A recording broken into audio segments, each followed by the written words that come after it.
I saw a text on her phone. He's at his mother's funeral. The house is ours. I replied, be right back. Then I went home, changed the security codes, and put a no trespassing sign on the lawn. Her scream when the new alarm system went off. I, 36 male, buried my mother today. It's been a long, brutal 6 months. Cancer. You know the drill. My fiancée Naomi, 32, has been my rock. Or so I kept telling myself. She's been living with me for 2 years, ever since her freelance marketing business slowed down. The house is mine. I bought it 5 years ago. My mom, the woman I just put in the ground, gave me the down payment. It's my house. Every part of it is tied to her. I was not there. I was just a shell in a suit, shaking hands, accepting hugs from people I vaguely recognized, numb. We were at the funeral home for the service. I was in the front row, staring at the casket. Naomi was next to me, hand on my back, playing the part of the grieving, supportive partner perfectly. She thought I was too lost in my own head to notice. I wasn't. I saw her phone light up in her lap, tucked under her black dress. She glanced down, then quickly started tapping out a reply. She thought she was being subtle. She wasn't. From my angle, I could see the message she was replying to. A text from Reese, a guy from her meditation retreat she went to last month. Reese. He bought the family emergency story? I watched her thumbs move. Watched her type the words that will be burned into my brain forever. Naomi. He's at his mother's funeral. The house is ours. The house is ours. I felt nothing. The profound, aching grief for my mom was instantly replaced by something cold, something sharp and silent. It was like a circuit breaker flipped. I watched her send the text, lock her phone, and then sniffle, dabbing a fake tear from her eye before putting her hand back on my knee. I sat there for another 10 minutes, just breathing, in and out. Then I leaned in close to her. I forgot something at the house, I whispered. My voice didn't even shake. I need to. I'll be right back. She looked at me, her eyes wide with that fake, concerned expression she's so good at. Oh honey, of course. Do you want me to come with you? No, I need a minute alone. Okay, take your time, baby. We'll be here when you get back for the procession. I stood up, walked out of the funeral home, past my aunt, past my mom's friends, got in my car. I didn't drive home. I drove to the hardware superstore. I'm pretty good with tech, it's part of my job. I spent an hour in that store. I bought one high-end smart lock, the kind with a keypad, camera, and no physical key. One new smart hub for the garage door, the kind that invalidates all old remotes. One all-in-one 12-piece security system. Base station, 4-door window sensors, 3 motion detectors, and 2 external 105 decibel sirens. The Wake the Dead package. 3 large red and white plastic, no trespassing, violators will be prosecuted signs. A pack of heavy-duty zip ties. Then I drove home. The house was empty, quiet. My mom's unfinished painting was still on the easel in the living room, just as she left it. I gently covered it with a sheet. I got to work. I'm methodical when I'm angry. It took me 2 hours. The old deadbolt and handle? Gone. New smart lock installed. New 10-digit master code set. The garage door opener? New hub connected. Her car remote was now a useless piece of plastic. Sensors on the front door, the back door, the garage door, and the first floor guest window. Motion sensors in the foyer, the living room, and the upstairs landing. I plugged in the base station, hid one siren in the HVAC return vent in the living room, and the other under the stairs. I zip-tied the no trespassing signs to the front gate, the porch railing, and the side fence facing the neighbor's driveway. I logged into the new security app on my phone. I armed the system. Home. I drove back to the funeral home. The service was over. People were milling outside, getting ready to drive to the cemetery. Naomi rushed over, grabbing my arm. Leo, you were gone forever. I was so worried. Are you okay? Yeah, I said, my voice still flat. Just a lot to process. Okay, baby, let's go. We can ride together in my car. We drove to the cemetery. I stood there. I watched them lower my mother into the ground. Naomi held my hand. I felt her rings, the ones I bought her. We drove back to my house. She saw the signs first. She gasped. Leo, what is that? Who put those up? Did someone threaten you? Just being careful, I said. New security system. Oh, okay. Weird. She walked up the front steps, her car keys in her hand. She got to the door and stopped. Leo, what did you do to the lock? New system, I said, coming up behind her. Well, what's the code? Same as the old one, I lied. She punched in the old code. Beep, boop, beep. Access denied. It's not working, she said, her voice tight with irritation. You're so out of it, you probably said it wrong. Use your key. No keyhole, I said, pointing. Her head snapped back to the lock. What? Why would you get a lock with no key? What if the power goes out? It has a battery, I said. Well, call the company. It's cold. She was getting bossy. The fake grief was gone, replaced by entitlement. Huh, I said. Try the back door. Maybe that sensor is faulty. She huffed, marching around the side of the house, onto the back patio. She grabbed the handle of the sliding glass door and yanked it open. The second the door moved, the system activated. Beep, beep. The 30-second entry delay. Naomi froze. What is that beeping? Leo, what's happening? I stood on the lawn about 15 feet away. That's the new alarm. You have 30 seconds to enter the code. I don't know the code. You said the old one worked. My mistake, I said. You should know it though. After all, the house is ours. Her face, I will never forget it. The confusion, the dawning horror, the panic. Leo, what did you say? 10 seconds. Leo, turn it off. This isn't funny. The 30 seconds ended. The sirens went off. It was deafening, a piercing, shrieking, physical assault of sound. Naomi didn't just cover her ears. She recoiled, she stumbled back, she let out a raw scream that was completely swallowed by the alarm. My phone instantly blew up. The security company. I answered it, holding it to my ear. This is security company. We've detected an alarm at your residence. I yelled over the siren. Yes, I see it. It's an unauthorized person on my back patio. Her name is Naomi. She's trying to break in. Please dispatch police. Naomi, who could hear me, was now shrieking. Leo, you bastard, stop, tell them. I hit disarm on my phone app. The silence was sudden and violent. It left our ears ringing. Naomi was shaking, her face blotchy red, tears of rage in her eyes. Leo, what are you doing? She sobbed. Get off my property, I said. My voice was calm. The police are on their way to arrest you for trespassing. You can explain to them how the house is ours. I got in my car. I'd parked it down the street before we got home. I left her there, standing on my back patio, next to a no trespassing sign, waiting for the cops. Update 1. It's been 4 days. The funeral was a blur. This is sharp. So the cops came. As predicted, Naomi put on the performance of a lifetime. 2 officers showed up. A younger guy, Officer K, and an older woman, Officer Breyer. Breyer. Sir, what's going on here? We got a call about a break-in, but this woman says she lives here. He locked me out. I'm his fiancée. His mother just died. He's having a breakdown. He's not thinking straight. Officer, this is my house. I am the sole owner. I am grieving, yes, but I am not having a breakdown. I came home and installed a new security system. She tried to enter without my permission, and it triggered the alarm. Ma'am, do you have identification with this address? Yes, my driver's license. My subscription boxes. I've lived here for 2 years. This is the part I knew was coming. Officer Breyer gave me that tired look. Sir, I understand you're the owner, but she has established tenancy. Her ID is here. She gets mail here. You can't just lock her out even if whatever's going on. It's a civil matter. You have to go through the courts. You have to formally evict her. The illegal eviction. The trump card of every squatter. Naomi's face changed. The crying stopped, replaced by a smug, tear-stained smile. She knew this. This was probably her plan all along. Me. I understand completely, officer. I'm not trying to perform an illegal eviction. I was installing a new security system because I have proof that she was planning to give an unauthorized person, her affair partner, a key and move him into my home while I was at my mother's funeral.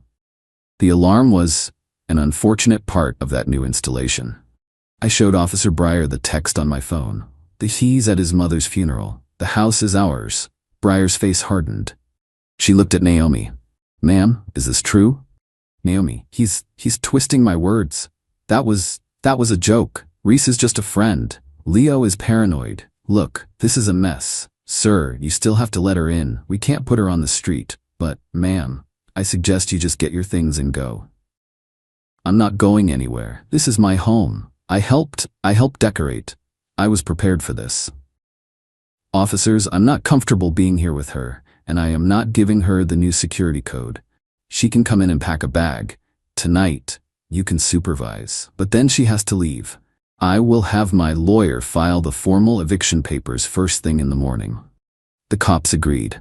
It was a compromise. They stood in the foyer while Naomi stormed upstairs, grabbing clothes, her laptop, makeup. She was throwing things in a suitcase. Naomi screaming from upstairs, "You won't get away with this, Leo. I helped pay for the groceries. That matters. You'll be hearing from my lawyer." She stormed out, dragging her suitcase. "This isn't over." She spat. "The cops gave me a card. Get that eviction filed and maybe a restraining order." The next day, the real entitlement began.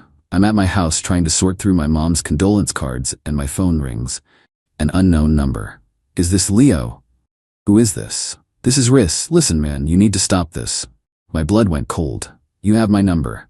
"Naomi's a mess. You're being a real monster, man. Kicking her out after your mom just died? That's low, even for you." Me. "Look, she needs her stuff. All of it, and her car. You changed the garage code. She can't get her car." "Her car, right? The silver coupe." "Yeah, you need to give her the code, and you need to let her back in. She lives there. She put 2 years of emotional labor into that house, that peacock blue accent wall in the den. That was her idea. You owe her for that." "Emotional labor." "Yeah, and we'll be by tomorrow at 10 a.m. to get the rest of her things, with a police escort. You better be there and you better let us in, or we'll have you arrested for illegal eviction and theft." "Theft, okay. 10 a.m. you said? See you then." I hung up and I got to work. "Call my new lawyer, Frank." I explained the situation, the text, the police report, the residency, Reese's threats. "Frank, they're blowing smoke about arresting you for theft, but the residency thing is a pain. We'll file the eviction. But we can be creative. The car, you said her car. Is it in her name?" "No, it's in my name. I bought it for her. She was supposed to make the payments. She hasn't. I've been covering them for 6 months." "Leo, you're a good man and a bit of a fool, but this is good. Call the bank now." I called the finance company. "Hi, my name is Leo. I'm the sole owner of a coupe model." "Yes, I need to report it stolen." "Stolen? By who?" "By the person I allowed to drive it, Naomi. She has refused to return it. She is no longer authorized to drive my vehicle. Please retrieve your asset." They were very helpful. A repo order was filed immediately. I called a 24/7 moving and storage company. "Hi, I need an emergency pack out tonight. Yes, the whole guests portion of the house. Price is not an object." The movers were at my house by midnight. They were incredible. A team of 4. They packed everything that was hers, every piece of clothing, every bottle of shampoo, every live, laugh, love sign, every dead plant, the ugly lamp she loved, even the half-empty cans of peacock blue paint from the garage. By 4 a.m., her entire life was in a 10 by 20 climate-controlled storage unit. I paid for 1 month. At 4:30 a.m., I was sitting on my porch when a tow truck rolled quietly down my street. I hit the new garage door opener. The door opened. They hooked up my silver coupe, and 5 minutes later, it was gone. I reset the alarm, locked my new lock, and went to bed. At 10:15 a.m., my phone exploded. I was at a coffee shop, drinking the first decent thing I'd tasted in a week. A dozen missed calls. Voicemail from Naomi, a shriek I could hear even with the volume low. Leo, you son of a, where is my car? My car is gone. The repo company called me. You did this. I'm at the house and the garage is empty. Where is my stuff? Leo, I am calling the police. You are going to jail for grand theft. Text from Riss. You are a dead man. You stole her car and her property. The cops are on their way back. You are so screwed. Then the call from Officer Breyer. She sounded exhausted. Mr. Leo, I'm back at your house. Miss Naomi is here. She's very upset. She's claiming you've stolen her vehicle and all of her personal property. Afternoon, officer. No theft. The vehicle is owned by me. I was no longer comfortable with her driving it and reported it to the lien holder, who retrieved their asset. As for her personal property, I was concerned for its safety. I had it all professionally packed and moved to a secure climate-controlled storage unit. I'm happy to provide you with the address, the unit number, and the key code. A storage unit. Yes, ma'am. I wanted to protect her belongings while we handle the formal, legal eviction you advised me to file. This seemed like the cleanest way to separate our property given the circumstances. Ma'am, he didn't steal it. It's in storage, and the car was repossessed by the bank. I could hear the scream through the phone. It was glorious. Repossessed? On my credit? He's ruining my life. Me, officer, I'm currently with my attorney. If you have any more questions, you can direct them to him. His name is Frank, lawyer's last name. I hung up. I finished my coffee. The legal battle had officially begun. Final update. It's been 8 weeks. The eviction process was a slog. The lawsuit was worse. Oh yes, they sued me. As soon as Naomi got access to her storage unit and the bill for the next month's rent, she and Reese lawyered up. They filed a civil suit for illegal eviction, tossed out. Frank showed the judge my texts, the police report, and the filed eviction papers. The judge ruled I'd taken reasonable steps to secure my property after a threat. Conversion, tossed out. I had the storage unit receipts and the repo confirmation. Her lawyer hated that. Promissory estoppel and intentional infliction of emotional distress. This was the one they hung their hat on. They claimed I had promised her a life, that the house was ours, they used my own words against me, and that she had contributed significant non-financial value to the home. The peacock wall was mentioned. I am not kidding. They wanted $50,000 and for me to pay the deficiency on the repossessed car, which had wrecked her credit. This is when it got dirty. First, Naomi's mom called my aunt, crying, said I was destroying my mother's things in a grief-stricken rage, that I'd thrown out her unfinished painting. My aunt, also grieving, went into a full panic. I had to FaceTime her, walk her through my house, and show her the painting, still covered and safe, just to calm her down. Using my mom's memory, it was vile. Second, they called in a wellness check on me at 11 p.m., claimed I was suicidally depressed, unstable, and a danger to myself. 2 cops had to come into my home, look around, and ask me if I was okay. It was humiliating and a clear attempt to paint me as unstable for the civil case. My lawyer, Frank, was livid. This is harassment, plain and simple. They're trying to leverage your grief. We're not playing defense anymore. This is when Frank did something brilliant. He filed a motion. He argued that Naomi's claim of destitution, that I'd left her homeless and penniless, was fraudulent. Why? Because she had a new partner, Reese, who was clearly supporting her, as evidenced by the house is ours text.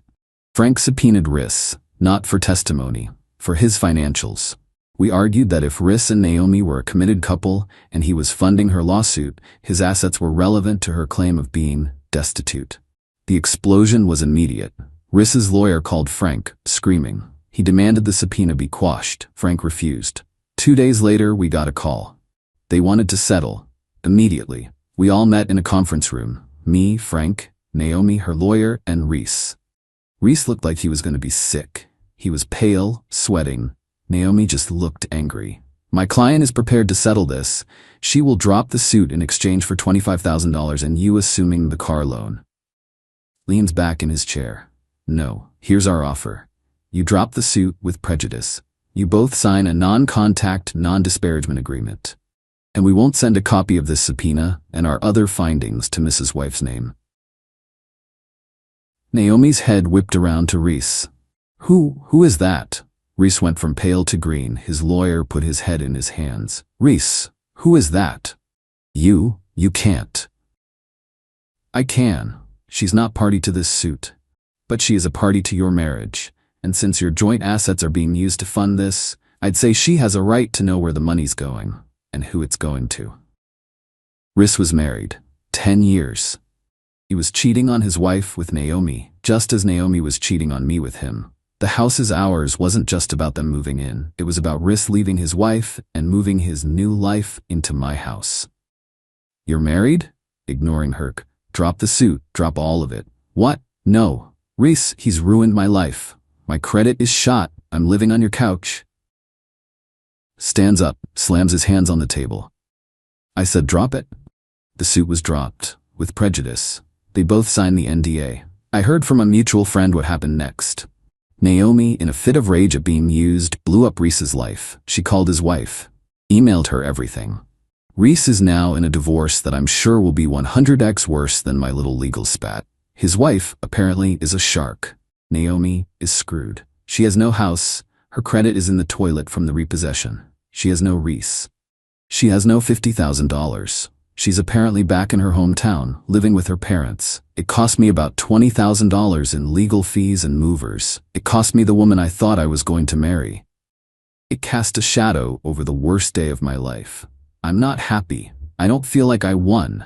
I'm just here in my house. It's quiet. I sold the peacock blue paint on a local classifieds page for $20. And yesterday, I finally took the sheet off my mom's painting. I sat in front of it for a long time. It's unfinished, and it always will be, but it's safe. That's all that matters.